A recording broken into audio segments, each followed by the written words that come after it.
tidak perlu mengkonfirmasi kehadiran di room chat. Dan konfirmasi kehadiran akan dibagikan 20 menit sebelum kegiatan berakhir dalam bentuk link daftar hadir.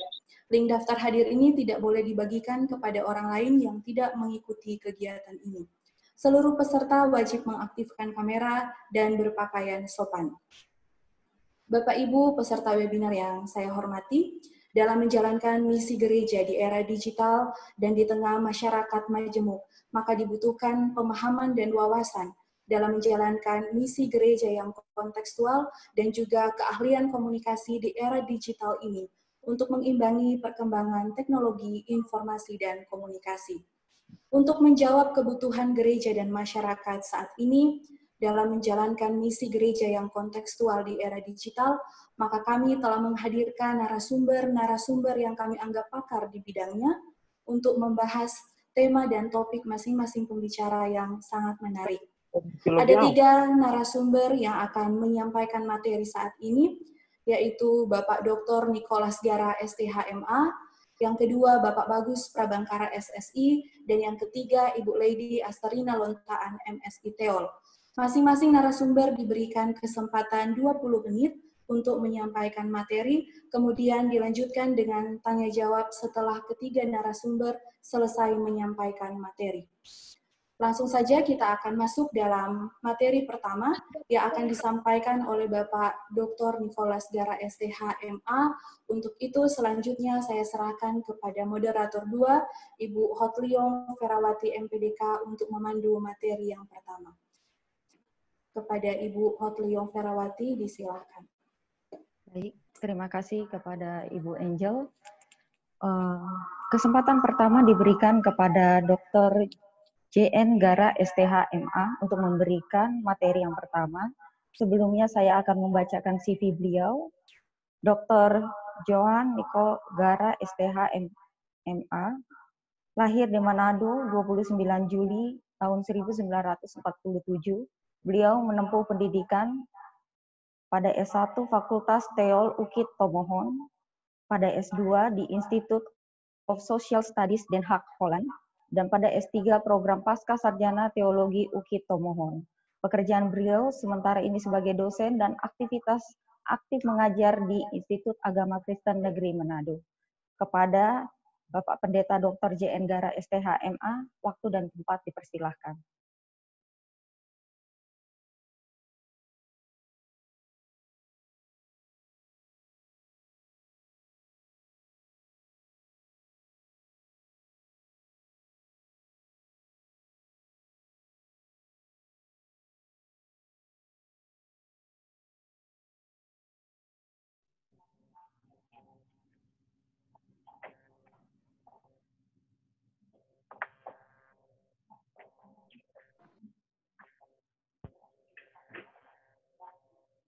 PowerPoint pada panitia sebentar barangkali ditayangkan.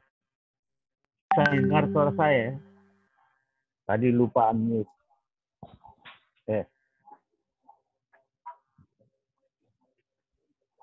Nah, kalau bicara tentang gereja yang misioner, secara sederhana saya lukiskan, saya ibaratkan sebagai sebuah 5 segitiga.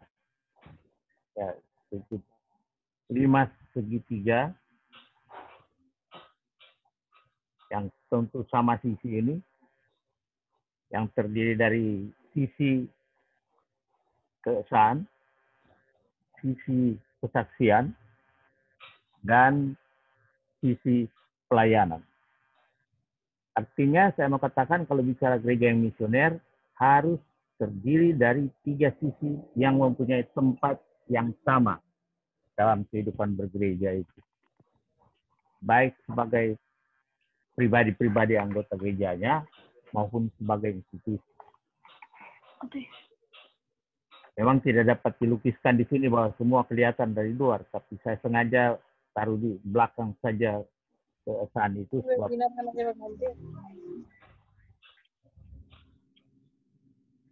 yang penting bisa dipahami apa maksudnya. Dan saya memang tidak menggunakan istilah-istilah yang sangat populer dengan menggunakan bahasa Yunani, koinonia, marturia, diakonia, yang di Minahasa sini orang bisa salah mengerti dengan kata-kata itu. Oleh karena itu saya kemudian menggunakan apa yang dipakai oleh gereja-gereja di Indonesia yang tergabung dalam Persekutuan Gereja-Gereja di Indonesia yang sudah sejak dari tahun 1900-an itu, kalau saya tidak keliru 1994 atau 1995, yang merumuskan misi yang tadi saya gambarkan dalam bentuk limas itu dengan, ya kemudian di slide berikut saya memberi judul Trimisi yang Indonesiawi. Jadi maksudnya 3 panggilan gereja itu yang memang khas Indonesia. Karena cara merumuskannya dalam bahasa Indonesia dan dalam bahasa yang lebih operasional. Sebab kalau sekedar bersekutu, bersaksi, melayani, bisa menimbulkan berbagai tafsiran. Dengan cara merumuskan dari gereja-gereja dalam persekutuan PGI itu, dimulai dengan membangun, membarui, dan mempersatukan gereja. Jadi membangun persekutuan itu. Tapi itu perlu terus-menerus dibarui. Dan dengan itulah maka persekutuan itu betul-betul persekutuan yang menyatu. Lalu yang kedua adalah menyaksikan dan memberitakan Injil kepada segala makhluk.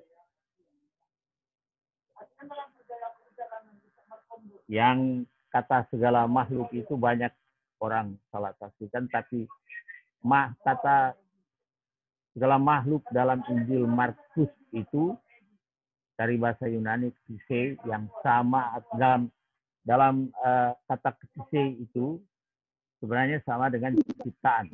Ciptaan seperti kita bisa lihat bahwa Septuaginta, kitab Perjanjian Lama dalam bahasa Yunani itu menggunakan kata ktise itu untuk bicara tentang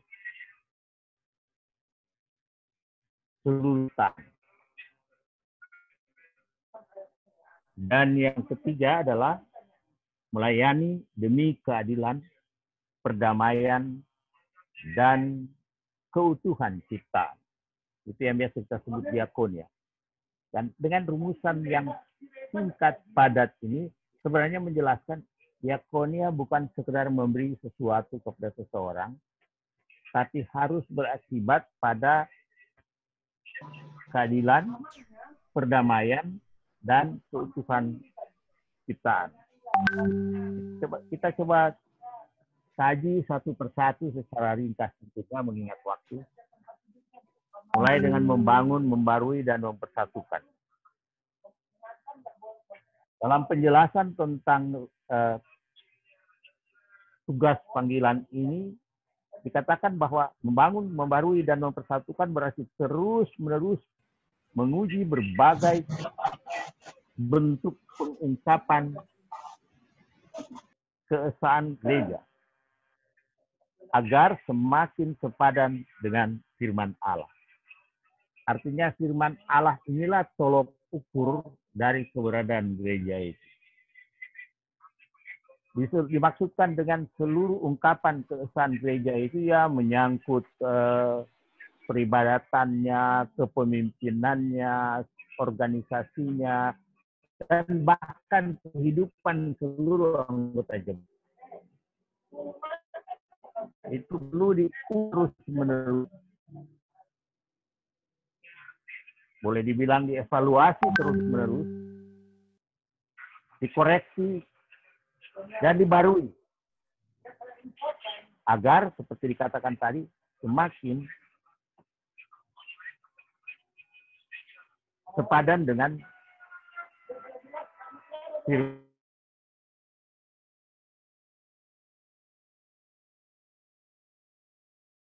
hati setiap warga gereja.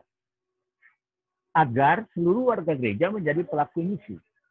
Jadi pemahaman tentang misi gereja di sini tidak sekedar misalnya misi gereja adalah misi dari organisasi gereja atau dari suatu struktur tertentu dalam gereja, tapi oleh seluruh warga gereja.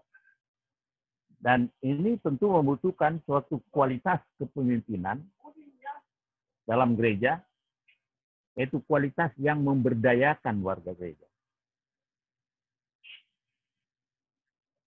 Itu yang termasuk dalam bagian yang disebutkan dengan membangun, membarui, dan mempersatukan, dan yang kemudian untuk menguji keutuhan antara sisi keesaan dengan sisi-sisi lainnya.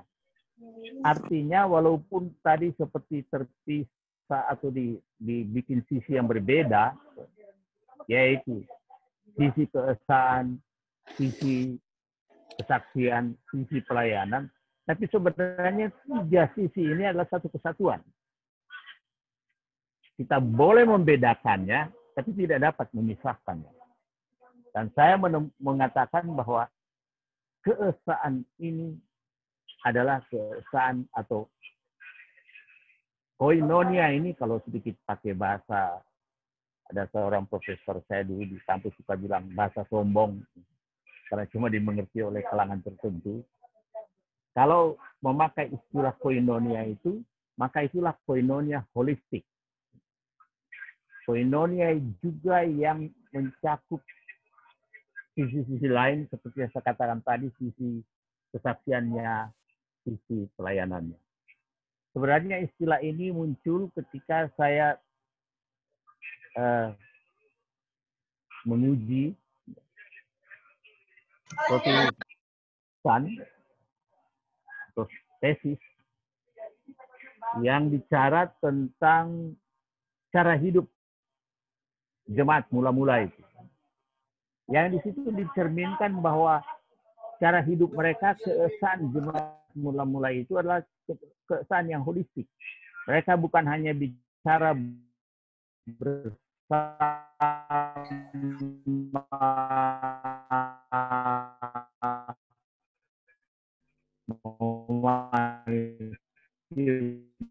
bersama, tapi juga berbagi terhadap yang lain. Itulah yang bagian pertama disebut membangun, membarui, dan mempersatukan gereja dapat diringkas dengan mengatakan suatu bentuk koinonia yang holistik. Jadi bukan koinonia yang cuma sampai di ritual-ritual gitu, tapi juga koinonia yang tercermin dalam kesaksian setiap warga gereja dan institusi gereja, dan dalam pelayanan dari setiap warga gereja dan institusi gereja. Itulah sisi yang boleh dibilang sisi keesaan. Kemudian sisi kesaksian, marturia, yaitu menyaksikan dan memberitakan Injil kepada segala makhluk. Jadi yang disebut menyaksikan yaitu bahwa hidup kita sendiri menjadi kesaksian. Hidup warga gereja, kehidupan persekutuan gereja, organisasi gereja, institusi gereja harusnya menyaksikan tentang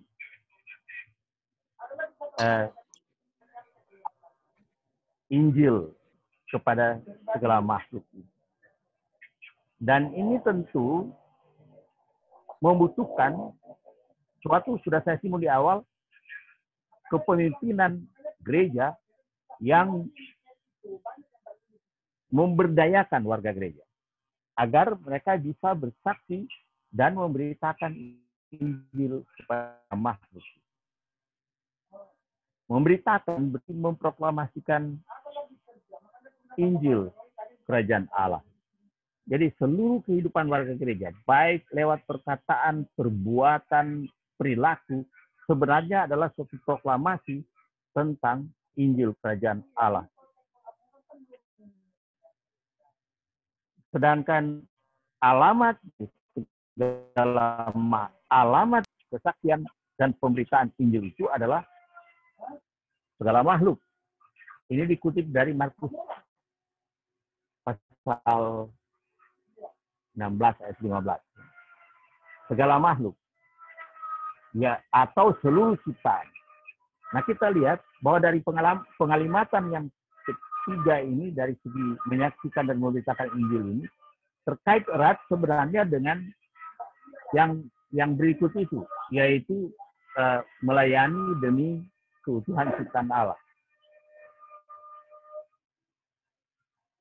Itulah tentang kesaksian atau menyaksikan dan memberitakan Injil kepada segala makhluk. Lalu yang ketiga adalah melayani demi keadilan, perdamaian, dan keutuhan ciptaan. Lagi slide berikut, melayani demi keutuhan, demi keadilan, perdamaian, dan keutuhan ciptaan. Dan itu yang biasa kita sebut diakonia. Jadi cobalah perhatikan bahwa di sini dibicarakan suatu bentuk diakonia yang memberdayakan setiap warga gereja atau setiap orang untuk berpartisipasi dalam menegakkan keadilan, perdamaian, dan keutuhan ciptaan. Dengan ini diberi pemahaman tentang apa itu diakonia, yang umumnya sebenarnya termasuk dalam kehidupan gereja-gereja masih sangat terbatas. Pemahaman itu hanya sebagai suatu tindakan charity atau yang sebenarnya dalam teori tentang konsep tentang diakonia oleh para pakar yang disebut konia karitatif.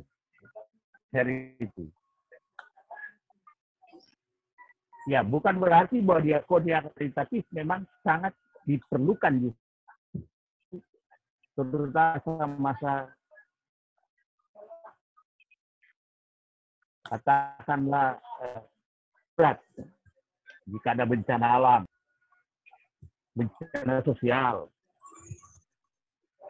Nah, dengan itu di samping kita memberi bantuan darurat, kita juga menyatakan solidaritas kita kepada mereka yang menderita, yang menjadi korban dari berbagai kemungkinan bencana itu.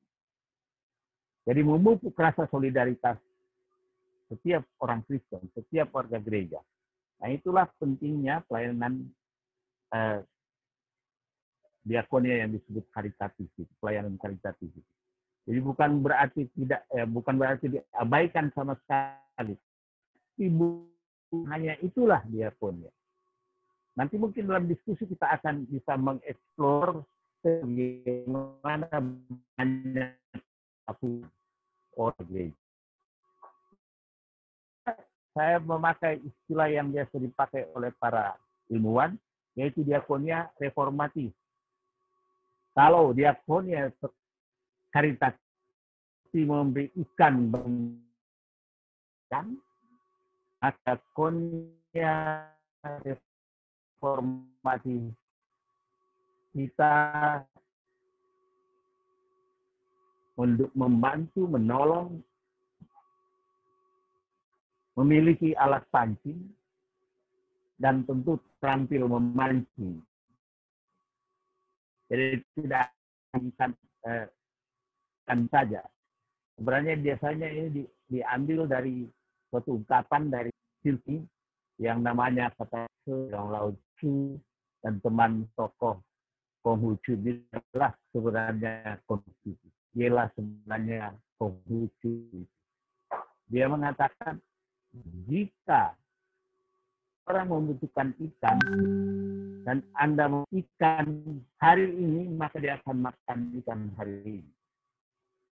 Tapi jika Anda memberikan kepadanya, melatih memancing, maka akan ikan untuk. Tapi tentu saja Lao Tzu ini tidak pernah membayangkan bahwa lahan dalam kehidupan bermasyarakat itu tidak sesederhana itu. Dia kemudian tidak membayangkan bahwa sekarang ini orang butuh ikan, tahu memancing ikan, punya alat pancing, tapi tidak ada tempat memancing karena sudah dikuasai oleh kalangan tertentu.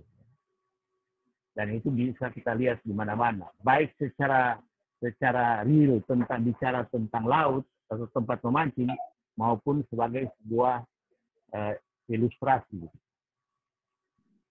Nah, karena itu dibutuhkanlah suatu apa yang disebut sekarang ini sebagai diakonia transformatif, pelayanan yang berakibatkan transformatif. Jika dihubungkan dengan ungkapan melayani demi keadilan, perdamaian, dan ketuhanan ciptaan, maka pelayanan yang transformatif adalah pelayanan yang membangun masyarakat yang damai dan tentu membangun suatu kehidupan dunia yang utuh. Di mana seluruh relasi antara semua cipta adalah relasi yang utuh, saling satu terhadap yang lain. Sebenarnya itulah di balik konsep dari pelayanan transformatif. Sekarang kata transformatif makin lama makin top dipakai di mana-mana. Nah, saya kira itulah secara sederhana yang saya bisa mengatakan tentang gereja yang misioner atau tidak panggilan gereja dalam bahasa yang dipakai ini, yang kalau kita coba hubungkan melihat kenyataan dengan jujur kita harus mengakui bahwa gereja-gereja kebanyakan terlalu berat pada sisi keesaannya, dan ada juga sisi yang disebut kesaksian, memberitakan Injil, tapi juga seolah-olah itu hanya menjadi tugas individual dari entah para mereka yang belajar teologi atau oleh institusi gereja. Sehingga kalau ada orang yang mengatakan bahwa saya mau bersaksi dan memberitakan Injil, jadi saya kena tegur karena dianggap itu melanggar atau mengambil alih seolah-olah hak istimewa institusi gereja. Tidak, itu salah satu fakta yang kita bisa lihat di mana-mana. Begitu juga ketika berbicara tentang pelayanan atau diakonia yang tadi sudah saya singgung tadi, terlalu berat pelayanan yang karitatif. Bahkan terkadang motifnya bukan lagi karena solidaritas, tapi ya untuk motif-motif yang lain. Misalnya untuk membuat orang itu tergantung atau apa. Apalagi sekarang kalau bicara pilkada, nah, orang pada jadi murah hati. Dan sedihnya, kedengaran mereka bicara selalu, oh ini diakonia, katanya. Ini diakonia apa itu? Diakonia, katanya. Karena memberi sesuatu kepada orang lain. Tapi sebenarnya diakonia yang punya motif politis. Ya, saya tidak mau terjebak terlalu panjang lebar, kan saya ditegur oleh moderator nanti. Tapi saya kira lebih baik kita melanjutkan dengan nanti melihat kenyataan yang ada di sekitar kita. Apakah gereja di sekitar kita atau gereja kita sendiri juga telah hidup gereja yang misioner atau terlalu berat pada sisi kesan. Itu pun kesan yang terlalu inklusif, padahal kesan yang holistik adalah kesan yang eksklusif, yang tadi eksklusif bukan, tapi yang kesan yang kita harapkan adalah kesan yang inklusif, termasuk seluruh kita, termasuk setiap orang yang membutuhkan pelayanan dari gereja. Saya kira itulah secara ringkas yang dapat saya mukakan mengingat waktu yang sangat terbatas ini, dan mungkin sebentar bisa dikembangkan dalam diskusi. Terima kasih. Ya, baik. Terima kasih kepada Bapak Dr. J.N. Gara, STH, MA. Berikut saya akan bacakan kesimpulan singkat terkait kononia. merupakan suatu bentuk holistik, bukan sebatas ritual tapi dalam proksis. Maturnia memberdayakan warga negara, menyaksikan dan memberitakan Injil kepada seluruh ciptaan. Diakonia untuk memberitakan kerajaan Allah, misalnya menegakkan keadilan, perdamaian kepada seluruh ciptaan. Diakonia kadang membuat orang juga berketergantungan. Baik, demikian materi yang pertama dibawakan oleh Pendeta Dr. J.N. Gara MA. Berikut saya akan serahkan kembali kepada Ibu Angelita Wakas, MIKO. Baik, terima kasih Ibu Hotliong Ferawati, MPDK. Bapak Ibu peserta webinar yang saya hormati, dalam menjalankan misi gereja yang kontekstual di era digital, tentunya dibutuhkan strategi komunikasi media yang tepat, serta mampu melihat peluang dan tantangan dalam menggunakan media digital. Untuk itu, saat ini telah hadir narasumber yang kami anggap pakar dan cakap dalam bidang media digital Kristen dalam rangka menjalankan misi gereja yang kontekstual di era digital. Bapak Bagus Prabangkara, SSI. Bapak Bagus Prabangkara adalah seorang praktisi digital marketing sejak tahun 2006. Beliau kuliah di Institut Teknologi Bandung dan Universitas Padjadjaran Bandung, namun kecintaannya pada dunia pelayanan membuatnya membantu banyak pelayanan untuk memberitakan Injil melalui dunia digital. Beberapa pelayanan yang telah dibantu seperti LPMI, Gerakan Anak Bersinar Bangsa Gemilang, Jaringan Pelayanan Anak, Open Doors, Yes He Is, Shine TV, dan CBN Indonesia. Di tahun ini Bapak Bagus Prabangkara melayani sebagai manajer fundraising setelah sebelumnya mengembangkan pelayanan online di CBN Indonesia sebagai online media manager. Buku yang pernah ditulis adalah Ministry in the Digital World yang diterbitkan pada tahun 2016. Langsung saja diberikan kesempatan kepada Bapak Bagus Prabangkara SSI untuk menyampaikan materi. Kepada Bapak, disilahkan. Oke, terima kasih atas kesempatannya. Suara saya kedengaran ya? Iya, kedengaran Pak. Terima kasih atas kesempatan diberikan buat saya untuk menjadi narasumber di acara ini, webinar ini luar biasa. Saya lihat ada 300 orang peserta ya. Antusiasnya luar biasa. Selamat pagi untuk Bapak Dekan Arthur Girung, beserta Wakil Dekan, kemudian Ibu Kaprodi dan Sekretaris Kaprodi, Bapak-Bapak dan Ibu dosen semuanya, serta para peserta webinar ini ya. Ini untuk menyingkat waktu karena saya hanya punya 20 menit dan ada banyak sebenarnya yang saya bisa sampaikan. Jadi saya langsung aja, saya share screen aja ya langsung ya. Asal share screen biar lebih enak. Oke. Kelihatan ya?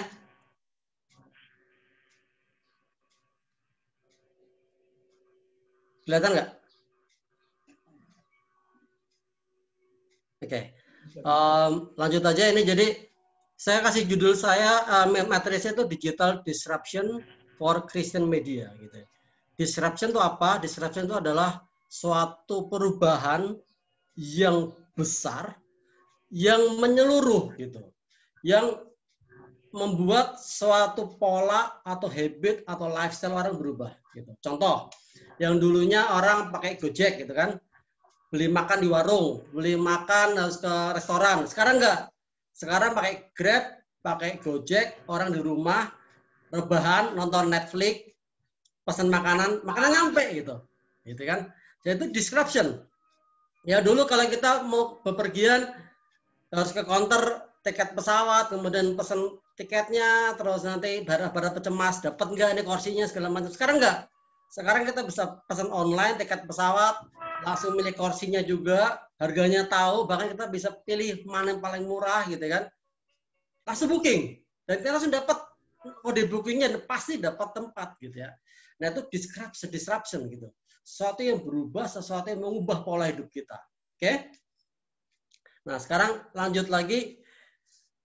Ini menarik sih. Saya dapat dari Twitter.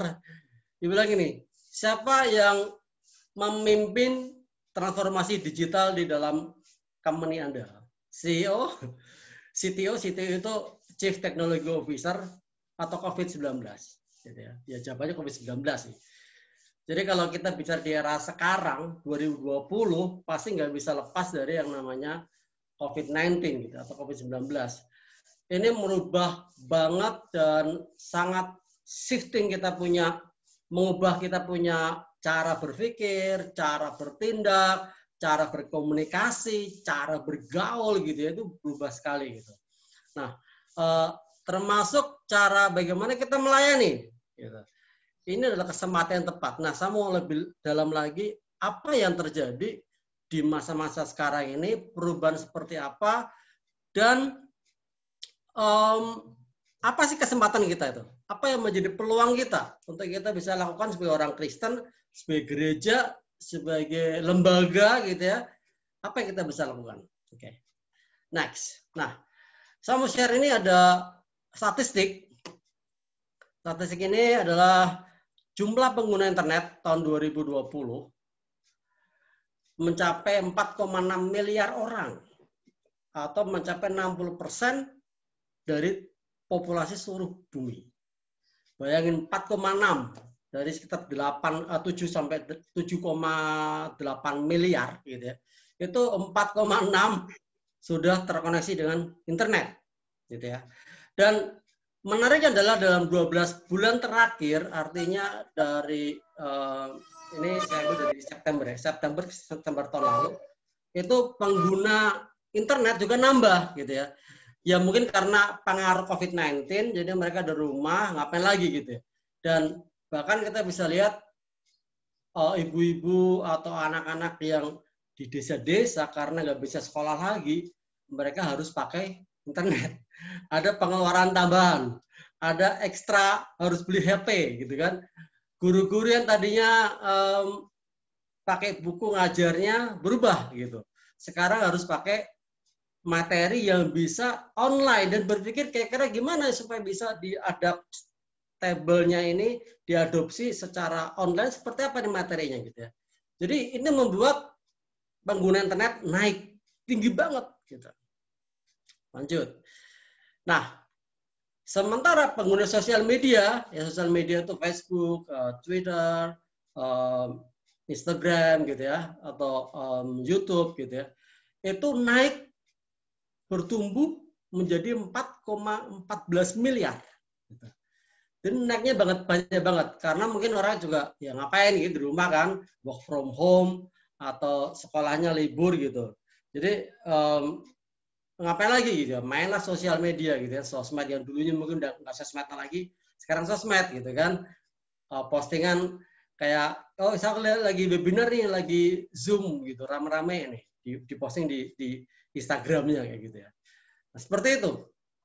Nah, penambahannya dari jumlah orang ya, dari sejak Juli sampai September itu naik 180 juta orang. Ya tentu saja pasti ya. Misalnya kayak tadi ibu-ibu, anak-anak yang di desa-desa pun mereka harus menggunakan internet gitu ya. Menggunakan teknologi untuk bisa sekolah lagi, untuk bisa berkomunikasi gitu ya. Saya juga sekarang kalau sama orang tua saya 1000 km dari saya tinggal sekarang, saya di Cikarang, orang tua saya di Jawa Tengah gitu ya.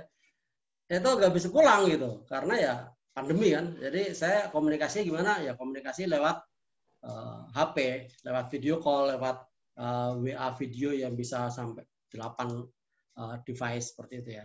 Itu cara kita berkomunikasi berbeda sekali gitu ya. Gara-gara COVID-19. Oke. Nah, perkembangan lagi yang bakal datang di dunia ini gitu ya, meskipun di Indonesia belum full, adalah ada teknologi 5G. Sekarang kita punya 4G kan, ya kan? 4G. Nah, nantinya ada 5G. Nah, 5G ini kecepatannya itu 20 GB per second. Artinya gini, kalau kita mau download satu film nih, itu hanya butuh satu detik doang. Download film apa, Avenger misalnya, download satu detik doang, udah langsung terdownload gitu ya. Kalau sekarang kan kita butuh waktu mungkin 1 menit gitu, kata bandwidthnya kan. Karena 4G ya lebih baik daripada 3G. Tapi dia masih terbatas. Sekarang kita Telkomsel rata-rata 10 MB per second gitu kan. Nah ini speed 5G, bayangin 20 GB per second gitu. Dan ini akan ada seluruh dunia mengcover penduduk bumi gitu. Jadi kebayang ya, kita tuh bisa koneksi sama seseorang atau ngobrol sama seseorang atau kemudian hologram itu benar-benar ada gitu ya. Itu real time, sangat real time. Karena apa? Nggak ada delay. Kalau sekarang ada delay kan? Saya ngomong sekarang kayak gini, mungkin di tempat Bapak Ibu diterimanya 1 detik atau setengah detik kemudian. Tapi begitu 5G, itu no delay sama sekali gitu. Real time, benar real time. Operasi pun bisa real time dari jarak jauh gitu ya. Nah itu teknologi yang datang, yang bakal datang. Dan kita tuh nggak bisa reject itu, kita nggak bisa tolak itu. Kita nggak bisa kemudian, oh saya nggak mau udah pakai 5G gitu ya. Oh nggak bisa. Bahkan yang kabar buruknya adalah HP kita, ya sekarang kita punya HP ini kayak udah canggih gitu ya, 4G. Percayalah dalam 2 tahun ini sudah ganti semua HP kita gitu. Kita harus ganti HP kita menjadi HP 5G gitu. Ini kan kalau Bapak Ibu lihat kan ada masih 4G kan di sini kan. Teknologinya beda, device-nya pasti berbeda. Jadi siap-siap ganti HP aja ya. Ini 2 tahun lagi ya. Oke, kita lanjutin. Nah, jadi akhirnya bahwa COVID-19 ini memaksa semua bidang untuk online gitu ya. Gereja harus ibadah online ya kan. Terus rapat-rapat, meeting-meeting harus online gitu. Terus kemudian kita komunikasi sama teman juga harus online, kita sama keluarga apalagi harus online juga kayak gitu ya. Jadi akhirnya semua hal itu dipaksa untuk go online. No option. Karena apa ya itu? Kita kan nggak mau jadi kan bawa virus ke keluarga kita gitu, tanpa kita sadari gitu ya. So itu yang terjadi di tahun 2020 ini gitu. Dan kita nggak bisa reject, kita nggak bisa hindari itu, kita nggak bisa tolak itu. Mau tak mau seperti itu ya. Saya di tempat saya di Cikarang ini kan banyak pabrik tuh, ada pabrik mobil Honda, Yamaha, Hyundai gitu ya. Terus juga Unilever ada di sini, 4.000 pabrik gitu ya, yang Bapak Ibu mungkin pakai sehari-hari itu ada di Cikarang semua. Dan banyak juga yang kena gitu di pabrik itu. Begitu pabrik itu kena, 2-3 orang langsung swab semua, lockdown. Jadi kita terbiasa, oh Epson kena, oh lockdown itu 2 minggu gitu ya. So mau tak mau kita harus online gitu ya. Mau tak mau kita harus menggunakan pendekatan berbeda untuk kita akhirnya memakai cara digital. Oke. Nah sekarang bagaimana kita bisa menunggangi, ini tantangan buat kita. Setelah tadi kita bicara secara umum ya. Sekarang bagaimana kita bisa menunggangi tsunami media dan teknologi ini untuk memberitakan Injil. Kita bisa memilih sih. Kita bisa tolak itu, gitu ya. Oh nggak mau, saya maunya offline aja. Saya maunya tetap ibadah biasa aja. Oh saya maunya ketemu orang aja. Ya bisa, tapi risiko tanggung sendiri. Di tempat orang tua saya, kota kecil ya, satu gereja yang tadinya dia online, kemudian dia memutuskan untuk, oke kita ibadah lagi deh gitu ya. Hasilnya dalam waktu 2 minggu gembalanya kena COVID dan akhirnya meninggal. Gitu ya. Akhirnya gereja itu kembali lagi online gitu ya. Kita belum selesai dengan pandemi gitu ya. Dan pertama kita belum selesai dengan pandemi, kedua kita punya tantangan baru nih, gelombang media dan teknologi besar banget yang kita harus lihat ini tantangan atau hambatan gitu ya. Nah, saya mendorong ini, kita memandang ini sebagai tantangan. Seperti apa kita bisa membuat ini menjadi sesuatu yang berguna bagi kerajaan Allah? Oke. Bentar. Oke. Nah, jadi kita harus shifting, kita punya mindset. Itu yang pertama. Gitu ya. Karena kalau kita masih punya mindset yang lama, kita masih pengen di zona nyaman kita masih terbiasa dengan nggak mau pakai masker, contoh ya, nggak mau pakai masker gitu ya. Nah kita ya akhirnya bisa nulari banyak orang gitu ya.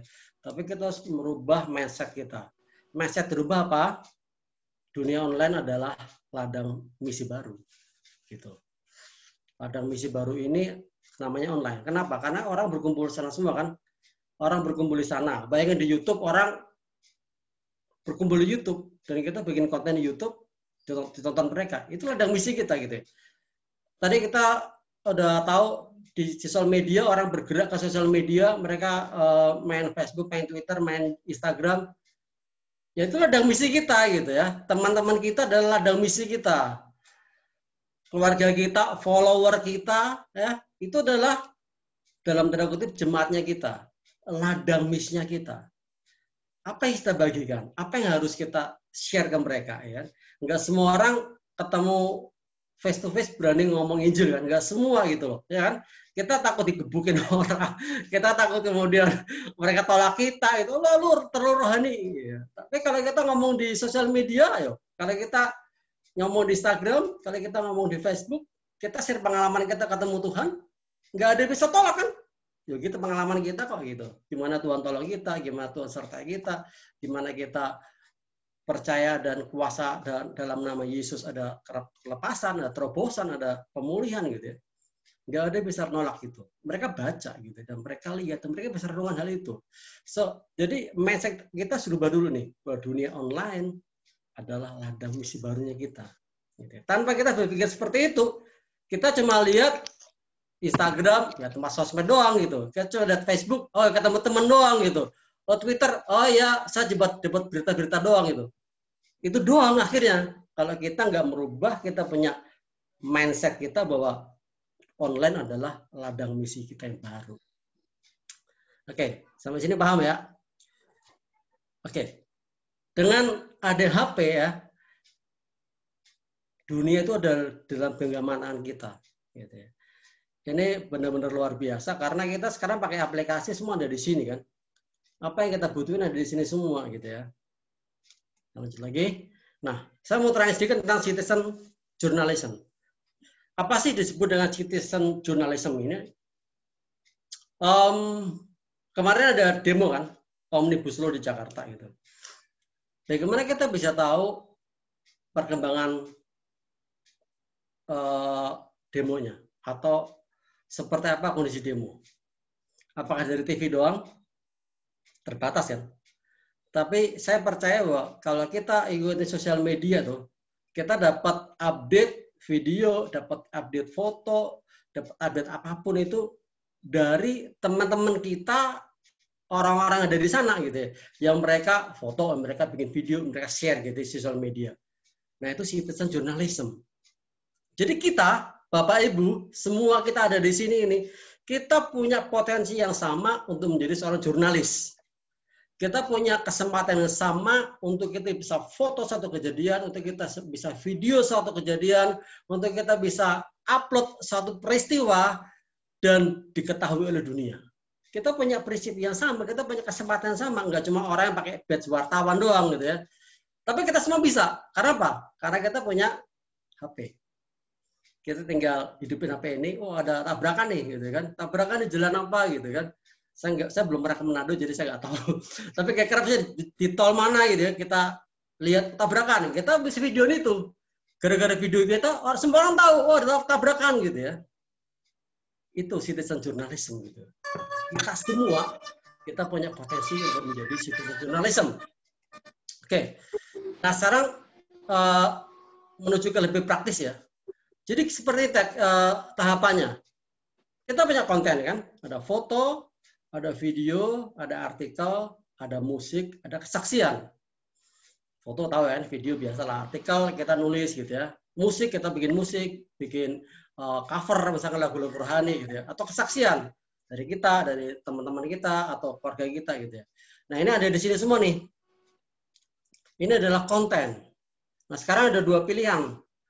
Pertama, kita olah konten itu di HP, atau kalau lebih canggih lagi, kita olah konten itu di Adobe Premiere gitu ya. Ada Premiere, ada After Effects gitu ya. Tapi kita bisa pilih sih, terserah. Kalau kita nggak menguasai, kita bisa pakai HP aja gitu. Nanti saya terang lebih lanjut bagaimana kita bisa pakai HP ini, HP di tangan Bapak Ibu ini menjadi suatu sangat luar biasa bagi kerajaan Tuhan.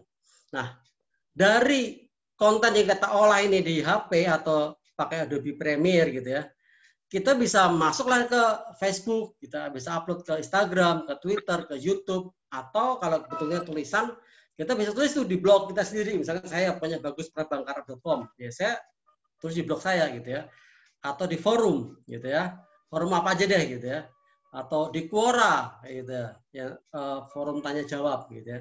Nah kita bisa tulis atau kita bisa upload di situ. Kalau Bapak Ibu pernah nonton di YouTube Fakta Alkitab ya, itu bikin saya. Jadi saya dengan teman di CBN, saya waktu itu masih di bagian program, kami bikin Fakta Alkitab. Itu nggak ada budgetnya, nggak ada duitnya, nggak butuh duit gitu ya. Karena apa, saya cuma riset misalkan Yerusalem gitu ya. Saya riset Yerusalem, apa Yerusalem, seperti apa, mengapa ada Yerusalem, siapa dulu penduduk asli Yerusalem, kemudian pergerakan apa terjadi di Yerusalem, dan semacam saya bikin itu. Terus dibuat kayak satu apa namanya itu, slideshow kayak gitu tentang Yerusalem, diupload di YouTube. Dari situ yang nonton bisa jutaan loh, dan orang kenal Tuhan dari situ. Nah itu ya. So kesempatan banyak banget, nggak cuma butuh duit nih, aduh harus ada dana nih, nggak juga gitu. Kita bisa lakuin apa aja tanpa ada duit, ya nggak harus terbatas dengan dana, gitu ya. Tinggal kreativitas kita aja sih. Intinya adalah bahwa kita bisa olah semua konten menjadi berkat bagi banyak orang. Itu prinsipnya seperti itu. Setiap kita bisa menjadi misionaris di dalam dunia online. Setiap kita bisa menjadi orang-orang yang memberkati teman kita, follower kita, orang-orang yang lihat postingan kita, dan mereka melihat kebaikan Tuhan dalam hidup kita, yang kita alami, dan mereka dikuatkan gitu ya. Nah itu, fungsinya seperti itu. Oke, apa sih yang skill yang diperlukan ya secara dasar gitu ya? Pertama menulis. Nah ini memang butuh training atau workshop lebih lanjut ya. Masing-masing ini butuh workshop yang lebih dalam lagi dan nggak bisa di-share sekarang karena ini ya satu writing aja, artikel, copywriting, script writing, saya butuh waktu 2 jam gitu ya. Videografi, video production, naik kamera seperti apa, HP kamera mirrorless seperti apa, pakai HP seperti apa gitu ya. Editing, post production gitu ya. Adobe Premiere, After Effects gitu ya. Itu cukup panjang sih gitu ya. Kemudian aplikasi editing di HP seperti apa aplikasi yang diperlukan gitu ya. Jadi ini masing-masing memang ada workshop khusus gitu ya. Untuk ini gitu ya. By the way, saya mau informasi bahwa CBN juga mengadakan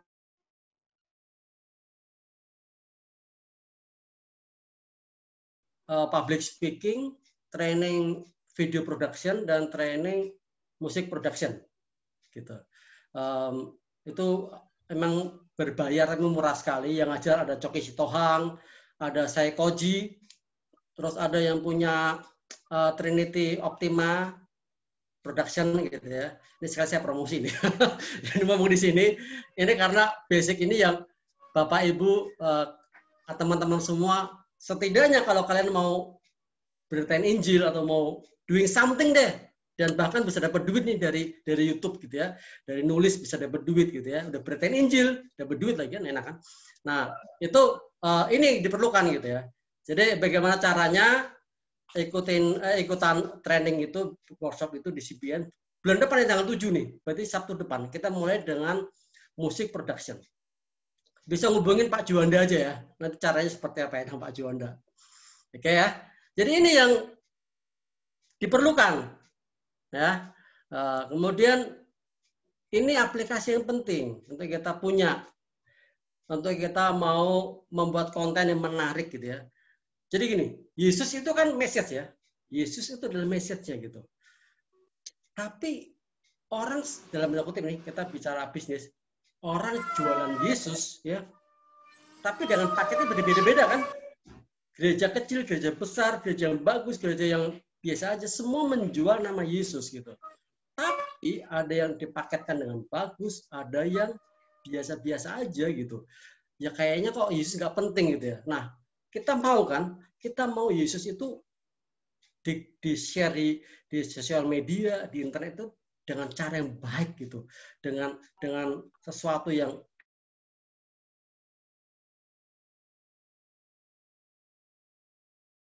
burem gitu ya, goyang-goyang itu kan gak enak ya.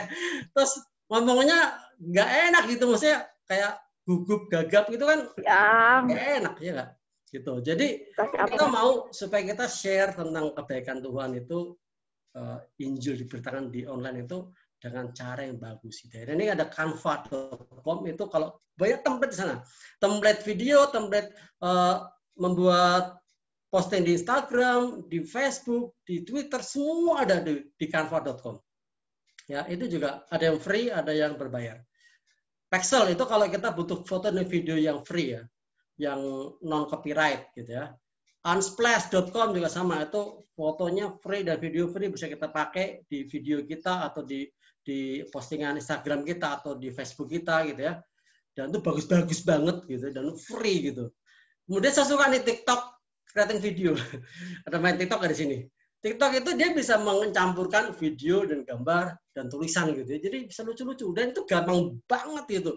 Daripada kita belajar Adobe Premiere ya satu semester sendiri gitu kan. Pakai TikTok sangat-sangat gampang banget gitu. Jadi saya encourage kalian semua untuk masuklah ke TikTok. Bukan untuk kemudian kita joget-joget gak jelas gitu ya. Tapi kita mau supaya kita bisa bikin video yang bagus, video yang keren, yang bisa mix gitu ya. Termasuk audionya juga bagus-bagus di situ gitu ya. Dan bisa di-download, kemudian kita bisa upload juga di Instagram, kita bisa upload juga di Facebook dan juga di mana-mana kita mau gitu ya. Kemudian PixArt ini aplikasi. Jadi kita bisa gabungin beberapa video jadi satu, beberapa gambar jadi satu gitu. Ini aplikasi di HP kita sih. So, karena waktunya terbatas, jadi saya hanya bisa share itu doang gitu ya. Harus dieksplor lagi sih. Tapi saya pikir kita emang harus ubah, kita punya mindset bahwa ladang misi baru kita adalah dunia online. Gitu ya. Dan kita harus diperlengkapi, kita harus mempunyai suatu bekal peluru gitu ya. Kita nggak mungkin maju ke medan perang gitu ya tanpa ada peluru kan. Zaman dulu kita mau menginjili, kita mau pergi menginjil nih, kita butuh waktu ya kan, tenaga, dana, kendaraan segala macam. Sekarang enggak. Sekarang dari kamar di dalam rumah, dari kasurnya kita, dari dimanapun kita berada, kita bisa share kebaikan Tuhan, kita bisa share Injil, kita bisa share kasih Tuhan melalui HP kita. Jadi nggak terbatas lagi tempat, waktu, situasi, dan dana. Oke, saya pikir itu saya bisa sampaikan pada pagi hari ini. Nanti kita bisa diskusi lebih lanjut lagi di tanya jawab ya. Itu sih, Tuhan memberkati. Baik, terima kasih disampaikan kepada Bapak Bagus Prabangkara yang sudah menyampaikan materi yang menarik di saat ini.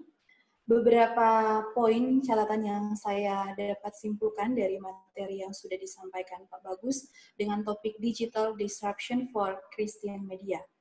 Jadi ada beberapa poin yang dibuat oleh Pak Bagus dalam kita menunggangi tsunami media dan teknologi untuk memberitakan Injil, kita harus menjadikan hal ini sebagai tantangan dan hal-hal yang perlu kita perhatikan. Yang pertama adalah shifting our mindset, mengubah mindset kita bahwa online adalah ladang misi kita. Dan apa yang harus kita bagikan atau share ke dunia online itu ada di tangan kita masing-masing, atau the word is in your hand.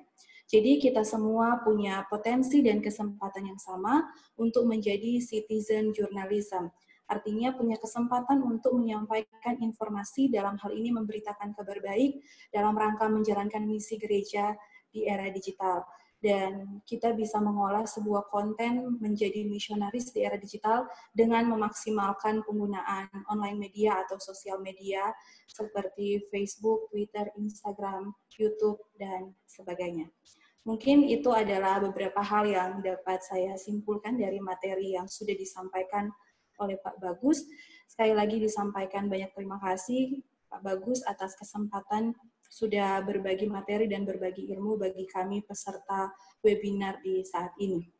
Baik, saat ini kita akan masuk dalam materi yang terakhir, yang akan disampaikan oleh Ketua Program Studi Misiologi dan Komunikasi Kristen IAKN Manado, Ibu Lady Asterina Lontaan MSI Teol.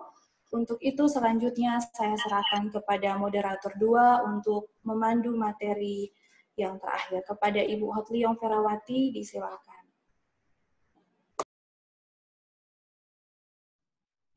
Baik, terima kasih banyak Ibu Angel. Pembicara terakhir kita dari Ketua Program Teologi untuk jurusan Komunikasi Kristen atas nama Ibu Lady Asterina Lontaan. Tempat tanggal lahir beliau lahir di Languan 9 Juli tahun 1987, menempuh pendidikan S1 Fakultas Teologi di UKIT Tomohon, dan untuk S2 Pasca Sarjana Fakultas Teologi Universitas Kristen Duta Wacana. Beliau adalah dosen aktif mengajar di Fakultas Teologi Institut Agama Kristen Negeri Manado. Silahkan Ibu, waktu dan tempat dipersilahkan.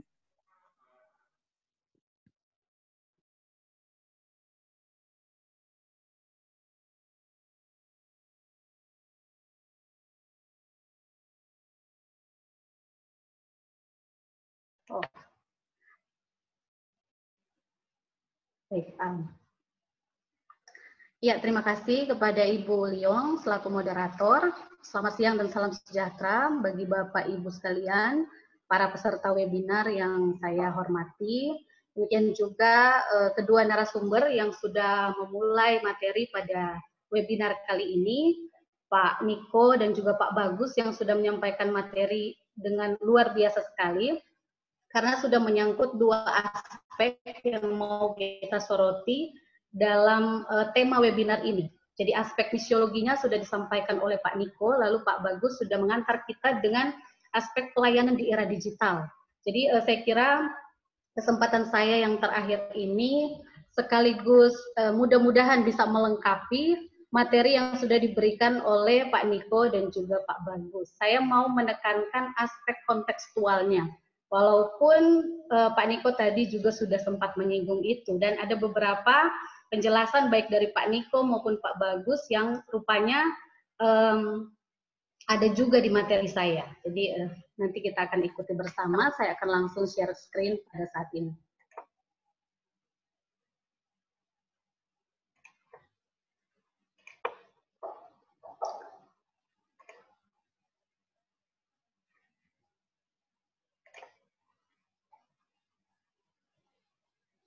Baik, apakah sudah muncul slide PowerPoint-nya? Sudah. Baik, mudah-mudahan suara saya jelas ya. Bapak Ibu peserta webinar sekalian, saya saat ini di bawah tema misi gereja yang kontekstual di era digital. Saya mau coba membagikan materi dengan judul Gereja dan Kaum Marginal. Jadi ini sebentar akan menyinggung aspek misiologi, tapi sekaligus juga aspek era digital sekarang ini sebagai konteks di mana kita hidup pada saat ini.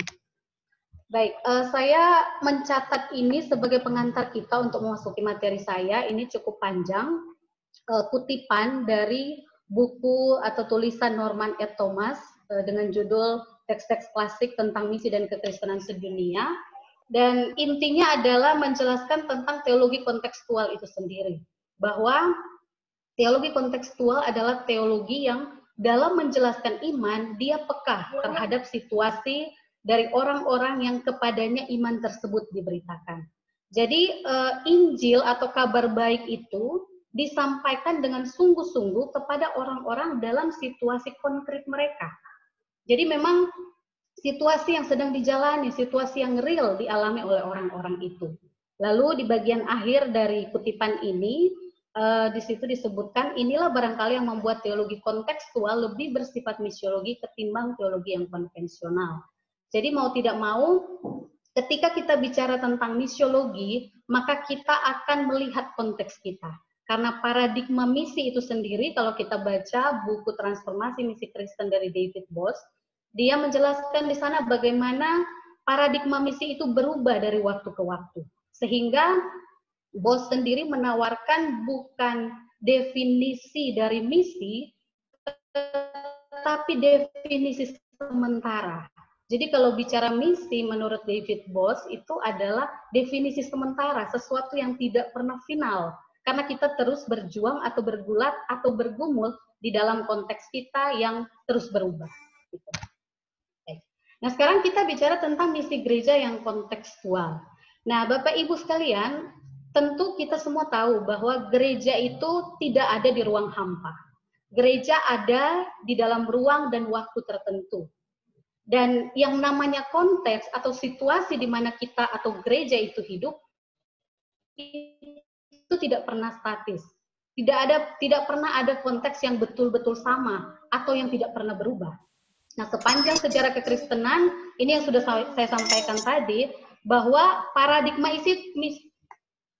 mohon maaf bagi yang mikrofonnya masih hidup, tolong dimatikan.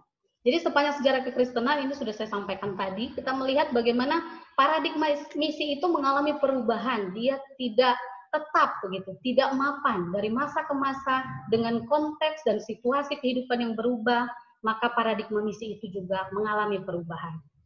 Dan kalau tadi Pak Bagus mengatakan bahwa dunia online itu adalah ladang misi kita yang baru, maka saya bisa mengkalimatkan ulang bahwa konteks itu di dalamnya ada era digital itu atau dunia online itu adalah lapangan misi dari gereja. Nanti kita akan lihat sebentar ini seperti apa. Dan ini yang sudah saya sampaikan tadi, bagaimana David Bosch bilang, kita jangan cari definisi paten kalau bicara soal misi. Karena tidak ada definisi yang tetap.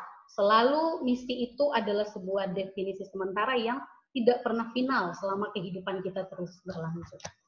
Nah sekarang karena kita bicara misi gereja yang kontekstual, lalu konteks kita itu yang bagaimana? Nah secara garis besar saya akan menyampaikan beberapa hal yang mencakup situasi kehidupan kita saat ini. Begitu. Jadi kita tidak bicara masa lalu atau masa depan, tetapi kita bicara konteks kita saat ini. Ya mudah-mudahan suara saya tetap jelas ya. Iya, yang pertama adalah ini sudah diingatkan oleh Ibu Moderator tadi, bagaimana ruang kita dalam bermisi itu adalah negara kita. Indonesia yang dikenal sebagai negara majemuk dengan keanekaragaman suku, agama, ras, budaya, dan sebagainya. Kita adalah negara majemuk. Kita adalah negara plural, itu adalah ruang kita dalam bermisi. Sehingga kalau ruang bermisi kita konteksnya adalah majemuk seperti itu, maka kita perlu merevaluasi atau memikirkan ulang paradigma misi di tengah konteks negara ini yang kita bahas pada saat ini, yang juga sudah dibahas oleh Pak Bagus tadi. Kita ada di era revolusi industri 4.0. Ini adalah era digital atau yang tadi sudah dibahas sebagai era disrupsi, di mana terjadi perubahan besar-besaran, perubahan menyeluruh dalam kehidupan sehari-hari dari orang yang hidup sekarang ini, dari kita sekalian. Ini konteks yang kedua. Lalu belum lagi, ya konteks kedua yang tadi, ketika kita saat ini hidup di era digital, yang menjadikan kita bukan cuma penduduk Indonesia saja, tetapi lebih daripada itu kita bergerak ke arah global village community. Jadi kita komunitas global, desa global, karena dengan kemajuan teknologi informasi di era digital ini, nyaris tidak ada lagi batasan untuk ruang dan waktu, baik dari orang-orang di belahan dunia yang lain dengan kita yang ada di sini. Akses informasi berjalan begitu cepat, kita bisa tahu apa yang terjadi di belahan dunia yang lain dalam hitungan detik saja kita bisa tahu. Apalagi nanti kalau teknologi sudah 5G seperti yang dikatakan oleh Pak Indonesia dalam konteks lokal Indonesia, tetapi kita juga adalah bagian dari global village community itu. Komunitas yang luas sekali, yang nyaris tidak ada lagi sekat di sana. Lalu ini yang selanjutnya. Jadi konteks kita tadi sudah lihat konteks negara majemuk Indonesia, lalu konteks era digital, dan sekarang kita melihat bagaimana situasi kita yang paling real yang sedang kita hadapi pada saat ini, yaitu pandemi COVID-19. Dan pandemi COVID-19 ini semakin mempertegas eksistensi dunia digital atau dunia online atau dunia daring itu. Maksudnya adalah kenapa dikatakan pandemi ini semakin mempertegas? Karena seperti yang dibilang Pak Bagus tadi, segala sesuatu sekarang serba go online begitu. Karena kita terbatas, tidak bisa berinteraksi secara langsung, secara tatap muka langsung dengan orang lain, maka segala sesuatu diarahkan ke dunia daring gitu. Seperti yang kita lakukan di media sosial ini ya. Jadi ini pelesetan Covido ergo Zoom. Jadi gara-gara COVID maka kita semua kemudian jadi akrab dengan Zoom. Jadi ini kiasan untuk betapa besarnya perubahan yang telah kita alami ketika kita berada di tengah pandemi ini, khususnya sudah jadi era digital. Jadi gara-gara COVID, maka kita sekarang melakukan webinar atau seminar virtual lewat aplikasi. Dengan konteks yang sudah saya jelaskan tadi, beberapa konteks itu yang semuanya berkelindan dan rumit, maka kita tidak bisa mengelakkan diri bahwa ada persoalan sosial yang beragam yang muncul di sana.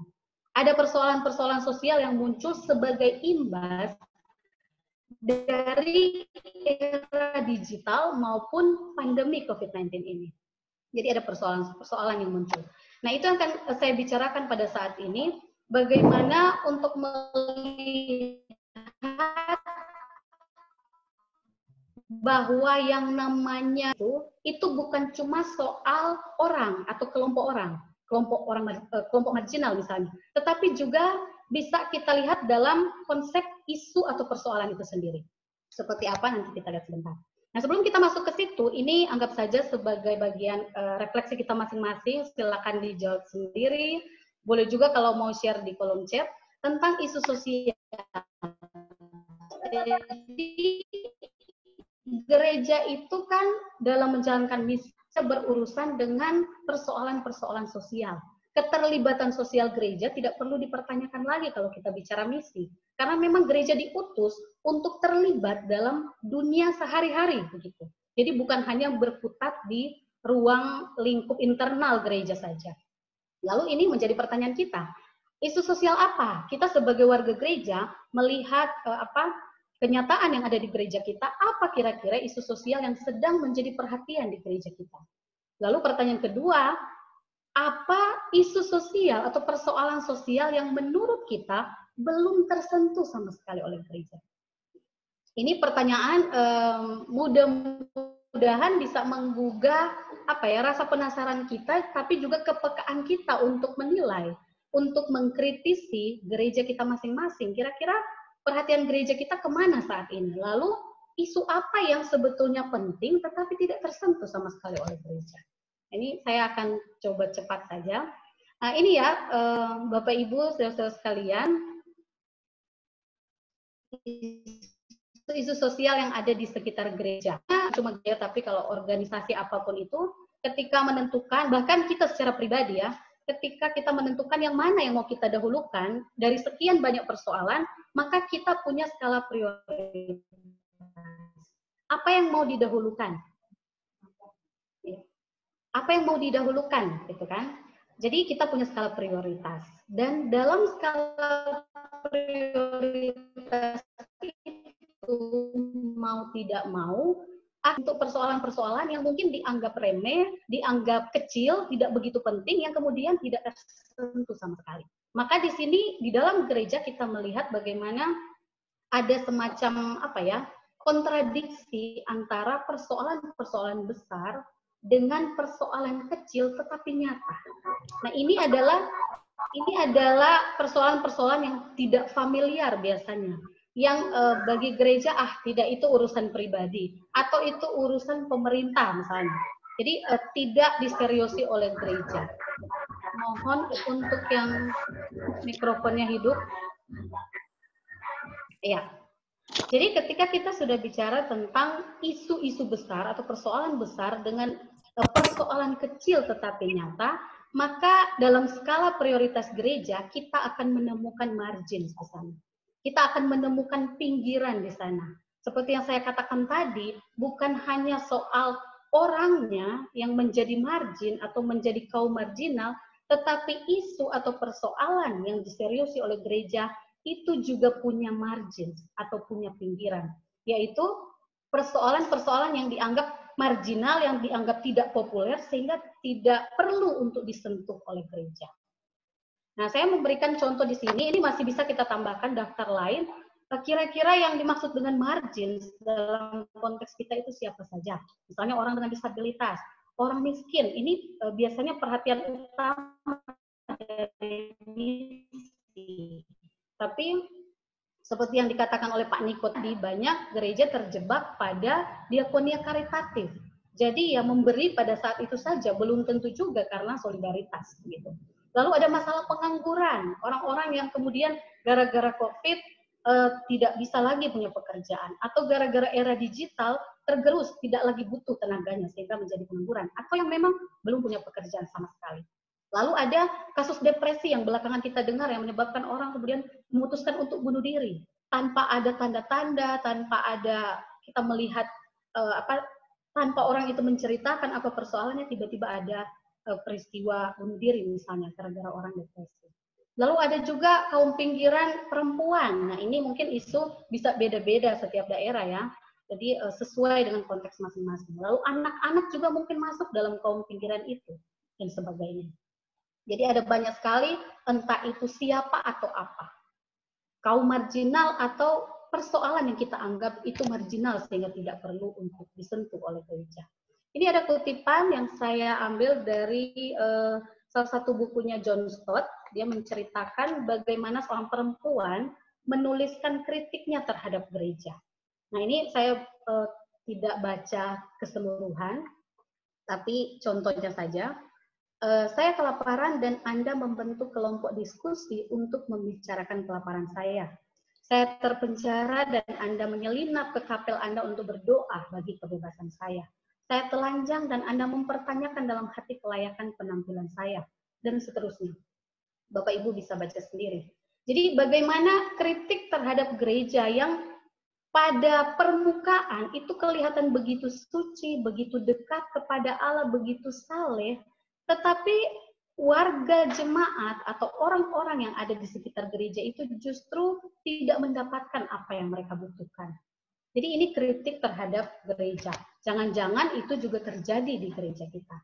Nah, pertanyaan utama dari materi ini adalah, yang pertama kita mau melihat bagaimana seharusnya gereja memandang kaum marginal atau persoalan marginal ini.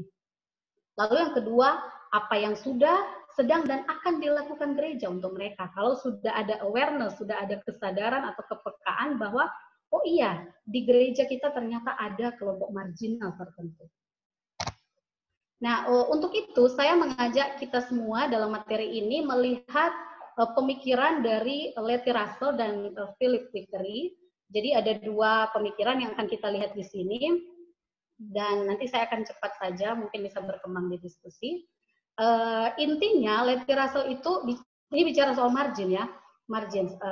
Letty Russell itu mengatakan bahwa ini dia membahas misi dihubungkan dengan teologi feminis, bahwa gereja itu harusnya menjadi partner bagi kaum marginal. Jadi gereja bukan menjadi otoritas yang lebih superior terhadap kaum marginal, tetapi menjadi partner yang setara dari kaum marginal. Lalu yang kedua, dari papernya Philip Vickery, Mission from the Margins, di sana dia mencoba memberi tempat kepada refleksi Vickery di sini adalah mission from the margin. Jadi bukan mission at the margin, bukan mission for the margin, tetapi mission from the margin. Bagaimana memberdayakan kaum marginal ini untuk bisa melakukan refleksi teologi sendiri. Jadi itu tadi kurang lebih yang sudah disinggung oleh Pak Niko dalam diakonia transformatif. Jadi kurang lebih seperti itu.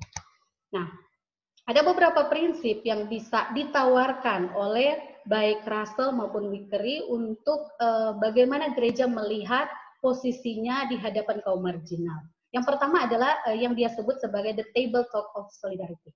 Nah, dalam the table talk of solidarity ini, Letty Russell berbicara tentang pengalaman. Bagaimana pengalaman pribadi atau personal seseorang itu punya impact, punya dampak, atau punya kekuatan pesan yang luar biasa ketika disampaikan kepada orang lain. Dan ketika kita bicara tentang pengalaman, maka harus ada dalam mindset kita bahwa pengalaman tiap orang itu berbeda. Tidak ada satupun pengalaman yang sama. Walaupun orang itu mengalami situasi yang sama, tetapi bisa saja keduanya mengalami situasi yang sama itu secara berbeda. Tetapi yang unik dari pengalaman itu, jadi ini penghargaan kepada pengalaman ya. Pengalaman itu berbeda, tetapi sama-sama punya nilai, sama-sama berharga. Tidak ada pengalaman yang jauh lebih superior dibandingkan pengalaman yang lain. Nah, dalam berbicara tentang pengalaman ini, dalam prinsip the table talk of solidarity, jadi dia pakai metafora meja ya, percakapan di depan meja gitu. Percakapan di depan meja dan fokusnya adalah pada solidaritas. Bagaimana mengedepankan empati dan solidaritas. Ketika orang duduk bersama dan membincang pengalaman masing-masing, maka akan ada empati dan solidaritas di sana. Karena semua orang yang duduk bersama itu menempatkan dirinya sebagai partner satu sama lain. Jadi duduk bersama di depan satu meja sebagai partner yang setara. Tidak ada yang lebih tinggi daripada yang lain, dan karena penghargaan kepada pengalaman itu sebagai sesuatu yang sama-sama berharga, maka tidak akan ada kecenderungan bagi orang untuk menghakimi pengalaman orang lain. Nah, biasanya ini kan sesuatu yang lumrah terjadi. Ketika orang mengalami sesuatu dan dia melihat orang lain punya pengalaman yang berbeda, lalu merasa bahwa kenapa dia begitu, kenapa dia harus mengalami ini, lalu dengan semua prasangka, dengan semua dugaan, kita kemudian menghakimi pengalaman hidup orang lain. Nah, dalam the table talk of solidarity, tidak ada tempat untuk penghakiman terhadap pengalaman orang lain. Lalu yang kedua, Letty Russell, dia secara khusus bicara tentang yang namanya, atau yang dia sebut sebagai theological table talk. Jadi, kali ini ada satu level naik begitu, dari yang tadi. Di mana dalam theological table talk ini ada dua hal yang dilakukan di sana, yaitu yang pertama, bagaimana orang secara sengaja atau sukarela memindahkan dirinya sendiri ke posisi kaum pinggiran, gitu ya. Kalau tadi kan mendengarkan pengalaman orang atau kaum marginal, kaum pinggiran, tetapi sekarang bagaimana orang ini melebihi empati. Jadi ini bukan sekedar empati, sudah di luar dari empati. Dia memindahkan diri secara sengaja atau secara sukarela ke dalam posisi orang lain. Dan contoh untuk tindakan ini adalah misalnya Mother Teresa, Mahatma Gandhi, Saint Francis Assisi. Jadi mereka meninggalkan privilege, meninggalkan zona nyaman, meninggalkan kenyamanan yang mereka punya untuk betul-betul berada dalam posisi kaum marginal atau pinggiran itu. Itu yang pertama. Lalu yang kedua dari theological table talk ini adalah dalam hal membaca ulang teks Alkitab. Jadi membaca ulang teks Alkitab dan tradisi, maksudnya sejarah di balik teks Alkitab itu, lalu mendialogkan dengan pengalaman. Sehingga ini yang selalu saya bilang kalau di kelas bersama dengan mahasiswa, bagaimana teks dan konteks itu diletakkan setara. Jadi tidak ada yang lebih tinggi daripada yang lain. Ketika kita mendialogkan teks dan konteks, maka kita akan mendapatkan insight yang baru. Kita akan mendapatkan sesuatu yang baru dari sana. Dan itu akan berlanjut terus. Apa yang sudah didialogkan, dua teks, dari teks Alkitab dengan pengalaman yang sudah didialogkan, akan memunculkan refleksi teologis. Dan refleksi teologis itu pun akan kemudian dievaluasi kembali untuk kelanjutannya dalam yang namanya lingkaran hermeneutik. Itu ya, jadi ada dua hal yang berhubungan dengan theological table talk ini. Nah, sekarang saya sampai di bagian akhir dari materi saya, mudah-mudahan waktu belum habis. Yang intinya mau mengatakan kepada gereja bahwa ada panggilan untuk bertindak. Bahwa misi yang dititipkan Allah kepada gereja, jadi dalam paradigma misi yang baru, kita mendapatkan pemahaman bahwa pemilik misi itu bukan gereja, pemilik misi itu adalah Allah, makanya disebut Missio Dei. Dan gereja ditugaskan untuk pergi keluar untuk menjadi gereja with others gitu. Jadi bukan gereja untuk orang lain, tetapi gereja bersama dengan yang lain. Karena itu penghargaan ini penting dalam konteks ketika kita membincang konteks majemuk yang ada di Indonesia, di mana konsep misi itu bukan cuma khas punyanya orang Kristen, orang Islam juga punya, orang Hindu mungkin ya juga punya itu. Jadi itu kita adalah gereja bersama dengan yang lain, bukan gereja untuk yang lain. Nah, panggilan untuk bertindak ini adalah bagaimana gereja, dalam bahasa salah satu dosen saya di UKDW, dia bilang bagaimana gereja harus terus-menerus merangkul dari yang pinggir menuju ke pusat. Mereka yang ada di pinggiran itu adalah tugas gereja untuk merangkul mereka menuju ke pusat. Sehingga dari margin menuju ke center, dari pinggiran menuju ke pusat. Dan dari objek menjadi subjek. Kalau dalam paradigma lama misi, kaum pinggiran ini atau kaum marginal ini adalah objek misi, di mana gereja menjalankan misi untuk orang-orang ini, misalnya diakonia karitatif. Tetapi dalam pemikiran baru yang ditawarkan oleh Levi Russell, dia mengajak gereja untuk mengembalikan status dari kaum marginal ini sebagai subjek misi, sebagai pelaku misi. Itu tadi yang dalam bahasa Pak Niko, bagaimana gereja harus memperlengkapi warga gereja, anggota-anggotanya untuk menjadi pelaku misi juga. Gitu. Jadi dari objek menjadi subjek. Dari objek misi menjadi subjek atau pelaku misi. Saya kira itu saja untuk materi saya, nanti mungkin akan berkembang di diskusi. Terima kasih dan saya kembalikan kepada moderator.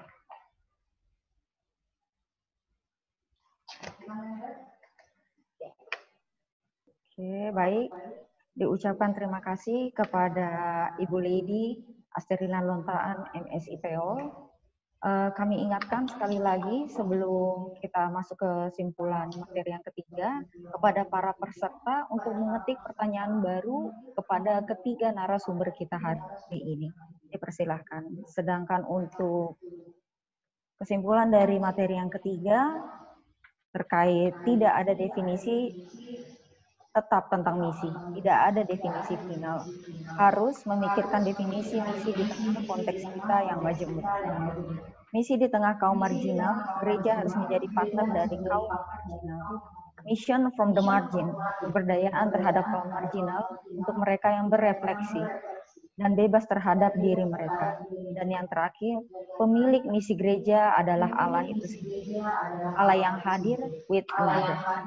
Demikian ketiga pembicara kita hari ini, dan untuk sesi selanjutnya kita akan masuk ke dalam sesi tanya jawab.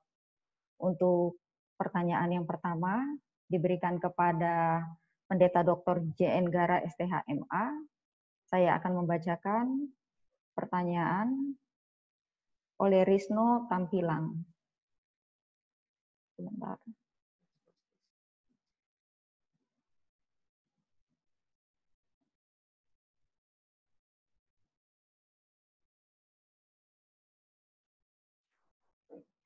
Bapak Risno Tampilang bertanya kepada Bapak Niko Gara, dalam pemberitaan Injil kita mengenal Tritunggal Gereja.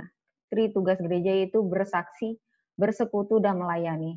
Haruskah dalam pemberitaan Injil itu kita harus memenuhi ketiga tritugas gereja ini, atau bisa hanya satu saja? Misalnya, bersaksi saja, tidak melayani, dan bersekutu. Dan bagaimana cara kita menerapkan tritugas ini di masa pandemi ini? Terima kasih. Baik, mungkin untuk pertanyaan yang kedua, saya akan baca dari Safina Jonas. Sebentar. Severia Jonas, mohon maaf. Severia Jonas, Shalom. Saya ingin mengajukan pertanyaan. Tadi disebutkan bahwa teknologi 5G akan segera hadir di seluruh dunia. Tapi bagaimana dengan kami yang ada di pelosok atau tinggal di pulau jauh dari kota besar untuk mengakses 5G tersebut? Sedangkan 4G saja kami sulit mendapatkannya. Bagaimana kami mengikuti kegiatan secara online dengan lancar, sedangkan koneksi internet di kampung kami saja kami sulit mendapatkannya? Oh, mohon maaf. Bukan yang itu, mohon maaf. Mau bertanya untuk mungkin bisa langsung dijawab dulu yang pertanyaan dari Bapak yang ditujukan untuk Nerniko. Yang pertanyaan pertama mungkin bisa oleh langsung Saudara dijawab Risma Tampilang.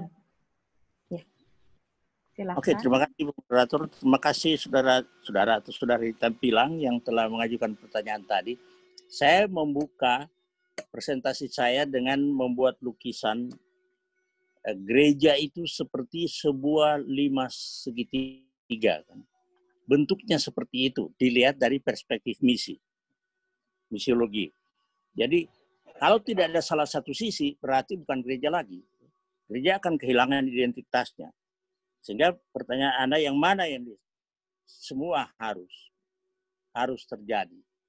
Malah saya mengatakan misalnya koinonia yang dianggap sekarang ini orang terlalu terpusat di situ lewat berbagai kegiatan kebaktian yang hanya dalam lingkungan sendiri, sebenarnya itu adalah pusat untuk pemberdayaan bagi warga gereja untuk melakukan misi, tapi juga sebenarnya kalau seperti didemonstrasikan oleh jemaat mula-mula menurut Kisah Para Rasul pasal 2 ayat 41 sampai 47 itu, di sana dilukiskan bagaimana persekutuan gereja mereka itu mempraktekkan sekaligus baik aspek koinonianya, marturianya maupun diakonianya yang membuat orang tertarik.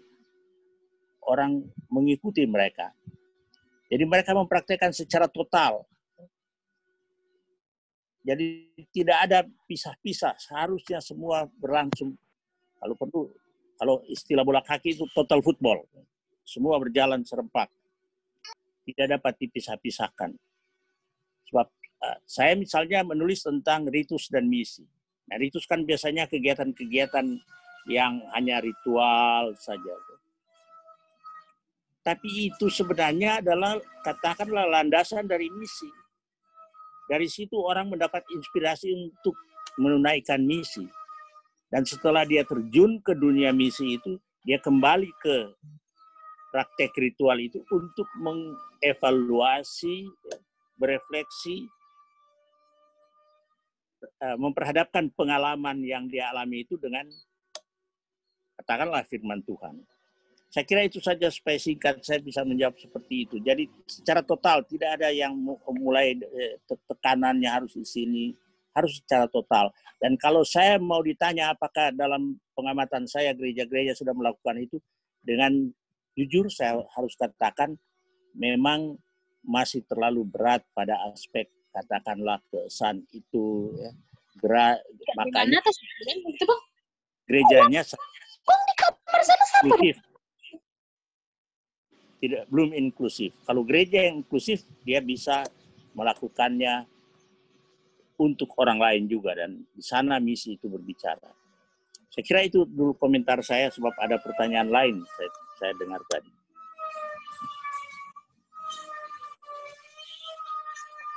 Terima kasih, Bu Moderator. Ya, baik. Terima kasih, Bapak. Pertanyaannya sementara ini hanya ada satu, jadi terima kasih banyak untuk jawaban yang telah diberikan oleh Bapak Pendeta Dr. J.N. Gara, STH.MA. Selanjutnya, untuk pembicara kedua, saya serahkan kepada Ibu Angelita Wakas. Ya, terima kasih. Saya akan membacakan pertanyaan yang ditujukan kepada pembicara kedua, Bapak Bagus Prabangkara. Ini ada pertanyaan dari Laurenzo Roti. Upaya seperti apa yang efektif dalam melakukan pelayanan misi dalam era digital? Jika tadi dikatakan bahwa followers kita di Instagram dan Twitter adalah jemaat. Tetapi seperti yang kita ketahui bahwa masyarakat atau jemaat kita lebih tertarik pada hal yang berbau pornografi, perpecahan, dan hal-hal yang negatif. Karena menurut mereka itu jauh lebih menarik daripada konten positif seperti pengabaran Injil. Jadi pertanyaan dari Laurenzo, menurut Pak Bagus bagaimana menanggapi hal ini? Oke, terima kasih pertanyaannya ya.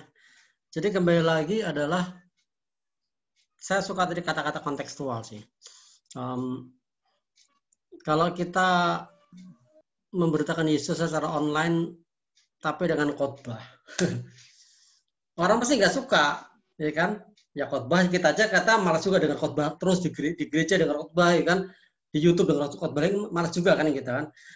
Tapi kalau kemudian kita membuat satu konten yang kontekstual, yang menarik kayak gitu ya, misalkan ngomong tentang apa ya, bersyukur gitu. Terus kita bilang pengalaman kita waktu kita sedang ada kesulitan ekonomi, cerita lah gitu ya. Hai guys, aku sekarang lagi di depan kamera ini dan aku mau cerita, aku dulu itu miskin banget, susah makan, segala macam gitu. Kemudian kita bilang, dan tahu nggak, Yesus itu tolong aku loh, aku tuh doa dan Tuhan tolong aku gitu. Jadi misalnya kita begini konten seperti itu gitu ya, itu lebih menarik gitu daripada kita bilang bersyukur adalah bla bla bla. So baik lagi, gimana kita mengemas konten itu, ya kan? Kita juga seneng kok lihat Instagram atau Facebook yang isinya pengalaman orang gitu. Bagaimana kita itu dipanggil keluar ya. Tadi kan diakonia kan, kanonia apa namanya tuh, pergi keluar memberitakan Injil dengan cara misalkan kita bilang bikin konten video kemudian guys sekarang aku lagi ada di jalan dan aku mau ketemu sama bapak-bapak yang lagi jualan gorengan dan dia miskin banget dan kita mau tolong dia. Ini bukan pencitraan tapi kita mau tolong dia gitu ya. Sebenarnya kita bikin syutingnya, kemudian kita ketemu sama dia apa namanya? Kata bapak itu kemudian kita bilang apa kabar Pak? Ini kami mau membantu Pak, bla bla bla. Atau kita bahkan kita bikin galang dana buat seseorang yang sedang menderita di rumah sakit nggak punya biaya kayak gitu. Kita bisa lakukan banyak hal sih. Kita bisa bikin konten yang banyak banget. Atau misalkan mau kita mau lebih dalam tanda kutip kayak prank gitu ya. Prank itu misalkan kayak ngerjain tapi kita pengen lihat reaksi seseorang gitu.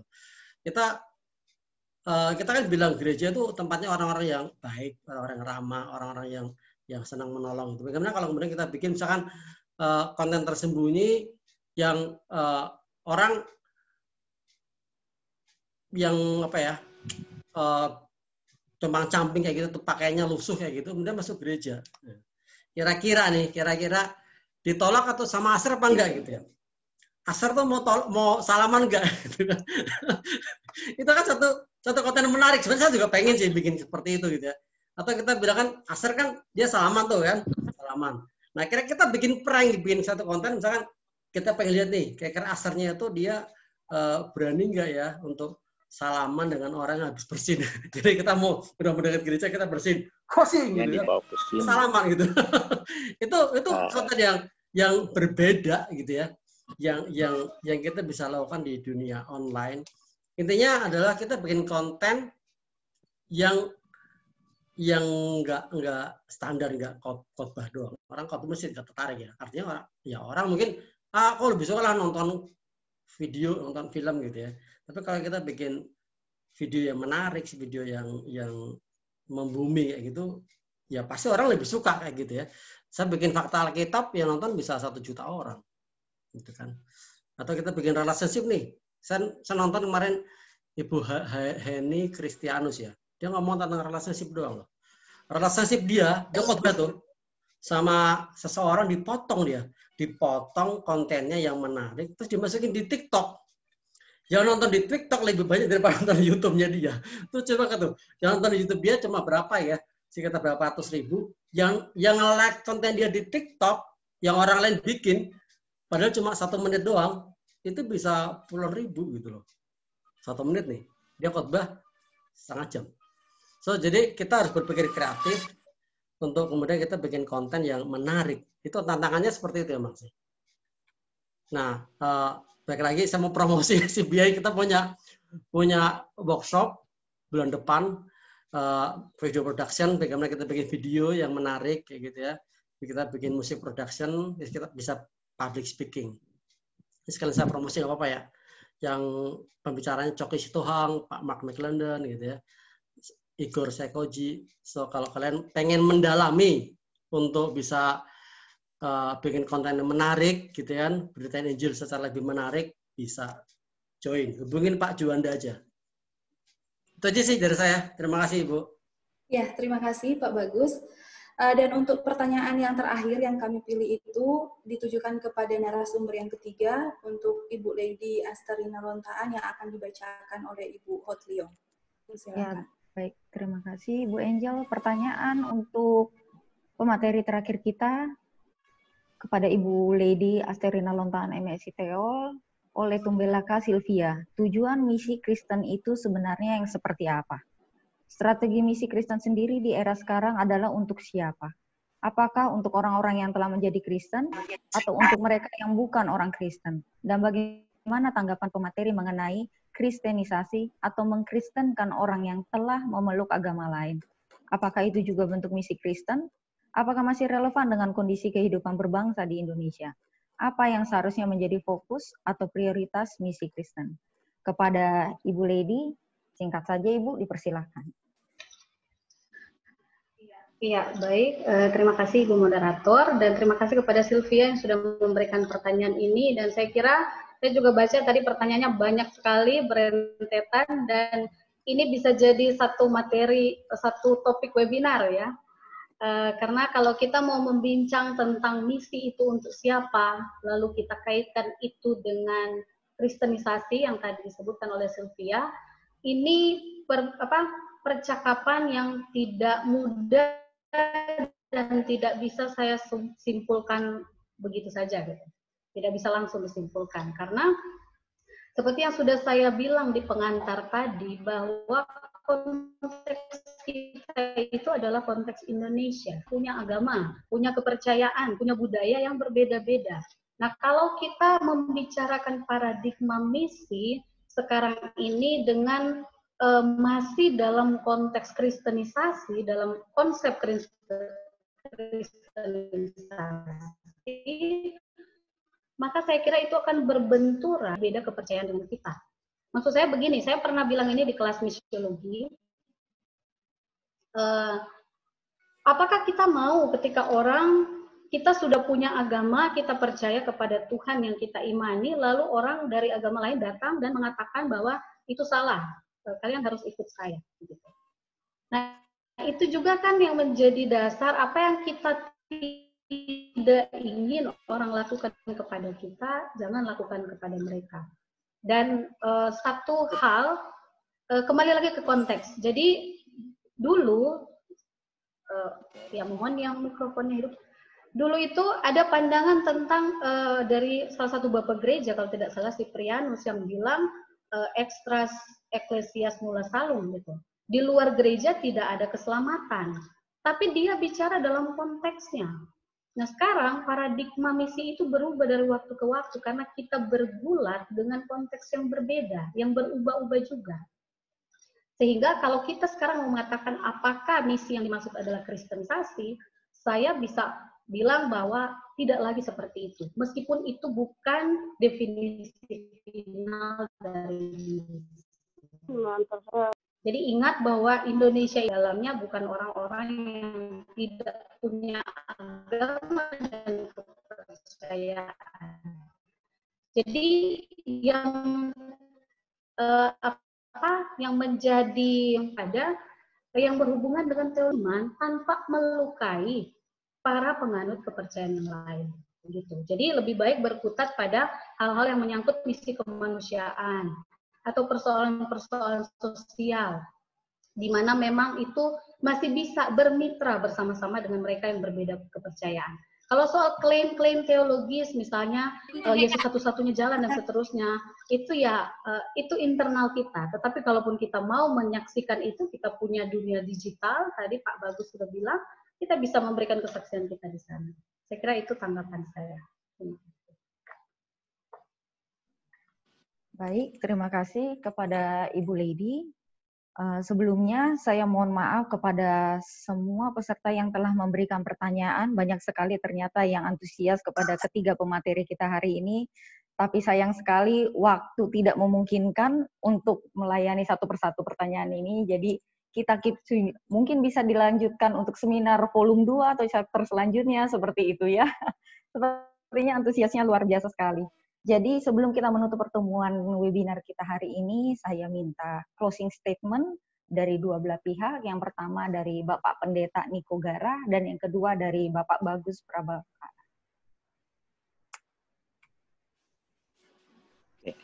Terima kasih. Saya coba katakanlah membuat statement dengan menghubungkan 3 pokok ini kan sekaligus.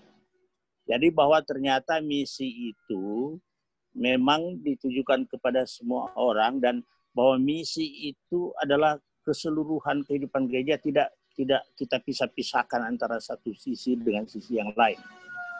Dan sebenarnya misi itu memang betul untuk semua orang, walaupun Ibu Lady tadi menyebut tentang yang termarginalkan, artinya lah mereka lah prioritasnya. Dan saya kira dari Pak Bagus kita mendapatkan inspirasi betapa pentingnya katakanlah teknologi itu dipergunakan.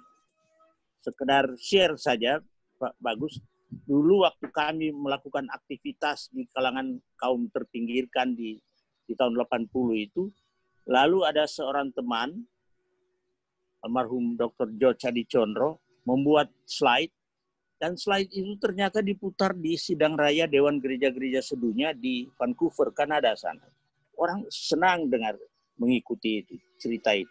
Cerita dari lapangan. Dan karena di situ penggunaan teknologi penting kan. Sebab tentu langka juga kalau mau mesti tunggu bikin slide lalu kemudian dikirim atau tunggu sidang raya, terbatas. Justru kita harus lihat peluang dari teknologi itu sebagai dapat dipakai sebagai sarana untuk share pengalaman kita melakukan misi. Nah, saya kira itu yang bisa dilakukan, dan apa yang di-share oleh Bu Lady tadi, sebenarnya kebetulan di semester ini saya mengajar tentang strategi misi. Ada banyak hal yang telah di-share, dan saya kira kalau ada pertanyaan-pertanyaan yang katanya banyak, tapi tidak bisa, kalau ada yang untuk saya bisalah dihubungi secara japri saja begitu. Closing statement saya. Baik, terima kasih diucapkan kepada Bapak Pendeta Niko Gara. Sebelum kita dengarkan closing statement dari Bapak Bagus, saya ingatkan kembali untuk link hadir sudah di room chat. Untuk link kehadiran sudah ada di room chat, jadi silahkan pada para peserta bisa memeriksanya satu persatu. Closing statement kedua kita akan dengarkan dari Bapak Bagus Prabakara SSI. Dipersilakan Bapak. Oke, terima kasih. Jadi teknologi butuh waktu ya. Saya lihat banyak pertanyaan juga tentang, ini saya masih lemot segala macam. Teknologi butuh waktu, apalagi Indonesia. Butuh waktunya banyak banget gitu kan. Semua dibisniskan. So, jadi bersabar aja. Kalau sekarang misalkan, saya masih lemot ya, oke lah. Jakarta juga kadang-kadang lemot Pak, gitu kan. Jadi teknologinya butuh waktu, tapi kitanya yang harus dipersiapkan gitu. Kitanya jangan nunggu itu datang gitu, karena akan telat kan. Kita harus mempersiapkan diri bagaimana mindset kita berubah, terus skill kita berubah gitu. Skill kita di-upgrade. Oke, ada gangguan sedikit ya. Jadi mindset kita berubah oleh dunia online. Kita upgrade, kita punya skill dulu gitu. Siapa tahu begitu setengah tahun atau setahun kemudian kita udah punya skill yang cukup, yang memadai untuk kita menjadi misionaris di dunia online. Internetnya kencang di tempat kita gitu loh, ya nggak sih? Kan kita nggak tahu, ternyata atau Telkom atau XL bikin jaringan gitu ya masuk ke kota kita. Dari situ kita bisa langsung cepat gitu untuk kita bergerak. So, upgrade diri kita, upgrade skill kita, anak-anak muda ini semua kan, yang pesertanya kan masih muda-muda gitu ya. Jadi upgrade lah skill kalian. Sekarang ini udah zamannya berbeda, jadi minimal ilmu untuk bagaimana kita bisa share konten tentang Yesus Kristus di dunia online ini menjadi hal yang sangat-sangat penting, gitu ya. Banyak di YouTube konten-kontennya kalau mau belajar gratis gitu ya. Kalau mau training ya tadi saya sudah share, bisa hubungin Pak Juanda juga untuk cari tahu lebih lanjut. Intinya gitu. So upgrade diri kalian untuk kita bisa menjadi misionaris di dunia online. Itu sih dari saya. Baik, diucapkan terima kasih untuk closing statement-nya kepada Bapak Bagus Prabangkara SSI, dan closing statement terakhir kita dengarkan dari Ibu Lady Asterina Lontaan MSI Theo. Dipersilakan.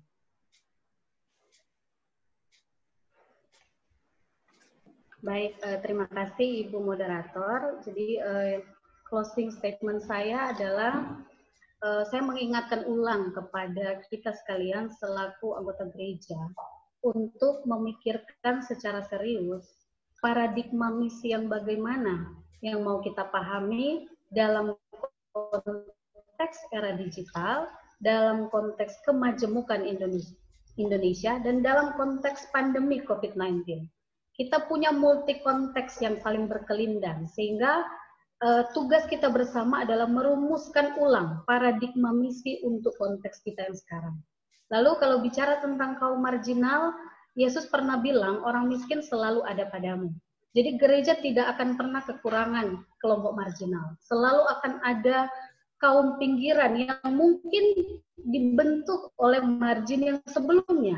Jadi margin yang membentuk margin yang baru.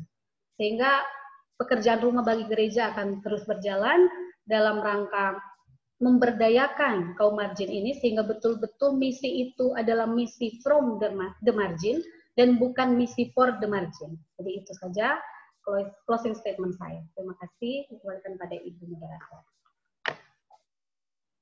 Ya, baik, terima kasih banyak diberikan kepada Ibu Lady Asterina Lontaan MSI Theo. Demikianlah webinar kita hari ini dengan tema misi gereja yang kontekstual di era digital. Diucapkan terima kasih kepada tiga narasumber kita hari ini. Bapak Pendeta Dr. JN Gara STH MA, narasumber yang kedua Bapak Bagus Prabangkara SSI, dan yang ketiga adalah Ibu Lady Asterina Lontaan MSI Theo. Kepada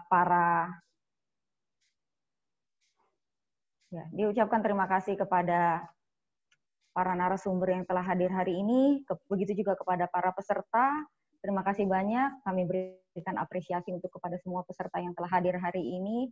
Mungkin kita bisa lanjut di webinar-webinar yang selanjutnya. Saya ucapkan terima kasih, Tuhan Yesus memberkati. Terima kasih banyak. Tuhan memberkati. Terima kasih semuanya.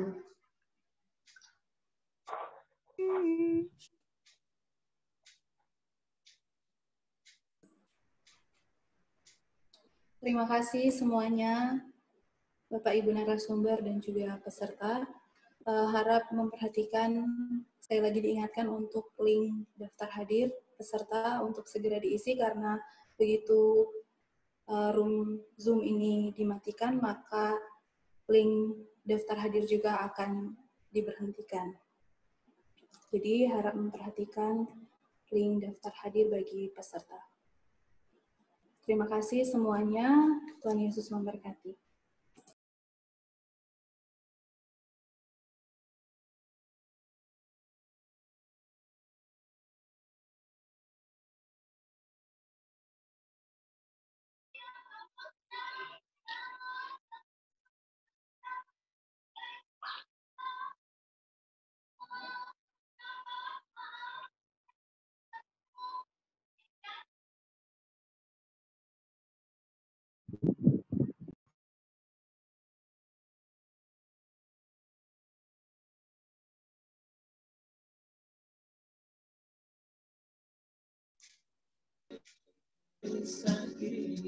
Oke, ini saya live ya. Terima kasih atas waktunya, atas kesempatannya. Tuhan memberkati. Terima kasih Pak Bagus. Terima kasih Pak Bagus. Ya, mari. Terima kasih Pak buat materinya. Oh ya, silakan dibagikan aja materinya, nggak apa-apa.